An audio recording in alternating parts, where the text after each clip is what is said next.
ជំរាបសួរពុកម៉ែបងប្អូនថ្ងៃនេះមកស្ងោរនោមបែបធម្មតាដែលចាស់ភាគច្រើនគាត់ហៅថាស្ងោរអំបិល ចាបងប្អូនថ្ងៃនេះមានអានោមតែ2ទេហើយជានឹងវងជាអាណាច្រឡំជាងវងបងប្អូនជាស្រ័យហើយនៅខ្ទឹមដោយសារតែថ្ងៃនេះគឺអត់មានអីជីទៅផ្សារទេហើយបើកធំមកអស់សាច់អលីងនៅសល់តែអានោម2ផ្លែគត់បងប្អូនអើយនឹងធ្វើមិនទេដាក់ស្ងោរហត់ទឹកទៅហ្នឹងហើយដំបូងឡើងកាត់អានោមតាមចំណងចំណូលចិត្តបងប្អូនចង់កាត់ម៉ូតអីកាត់ទៅបងប្អូនសម្រាប់ខ្ញុំគឺខ្ញុំចិត្តជ្រាបបែបនេះបងប្អូនពេលខ្លះខ្ញុំចិត្តច្បាមូលពេលខ្លះខ្ញុំចិត្តបដ ដោយទៅតឹងនិយាយនោះចិត្តតាមតែចិត្តចង់បងប្អូនក្រោយមកទៀតក៏ឆ្លៀតមកហាន់ហើយជីអាណាហ្នឹងឬក៏ហៅជីវែងហ្នឹងជាកង់បែបនេះខ្ញុំហាន់បែបនេះបងប្អូនថាស្ងោរនងឬក៏បងប្អូនអាចហាន់ល្អិតលោកបានដែរបន្ទាប់មកមានខ្ទឹមសរបស់ខ្ញុំយកប៉ុណ្ណេះបងប្អូនសម្រាប់កច្រាំដាក់នៅក្នុងទឹកស្ងោរឲ្យវាឆ្ងាញ់អញ្ចឹងណាបងប្អូនទាំងអស់គ្នាដំវាឲ្យទៅ8ឡែតអញ្ចឹងមកហើយកច្រាំវាឲ្យម៉ត់អញ្ចឹងមកបងប្អូនចង់ដាក់ទាំងដុំក៏បានដែរតែសម្រាប់ខ្ញុំម្នេះគឺខ្ញុំសូមដាក់កច្រាំ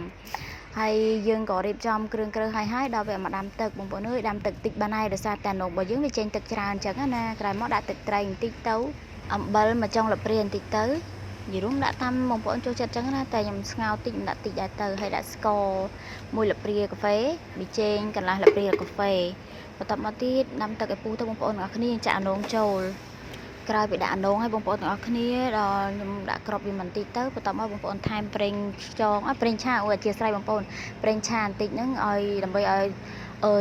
នោមរបស់យើងមានពណ៌ស្រស់ហើយវាបង្កើនរសជាតិដែរដោយសារយើងមានសាច់យើងថែមទៀតទៅឲ្យវាមានរសជាតិល្អហើយក្របតិចទៅបងប្អូនក្រោយមកទៀតដល់វគ្គដែលខ្ញុំថែមម្រេចបន្តិចចំពោះស្ងោរនេះបងប្អូនចង់បានទឹកថ្លាមិនបាច់ដាក់ម្រេចទេតែសម្រាប់ខ្ញុំចង់បានហឹរតិចចឹងណាហើយក៏បន្ថែមជាអាណាចុងក្រោយជាការស្រេចបងប្អូនភ្លក់មើលតាមចំណង់ចំណូលចិត្តឲ្យបិទហ្គាសទៅសម្រាប់ខ្ញុំគឺរសជាតិប៉ុណ្ណេះគឺរួចរាល់ហើយអរគុណបងប្អូនវីដេអូមានតែប៉ុណ្្នឹងឯងបាយបាយជម្រាបលា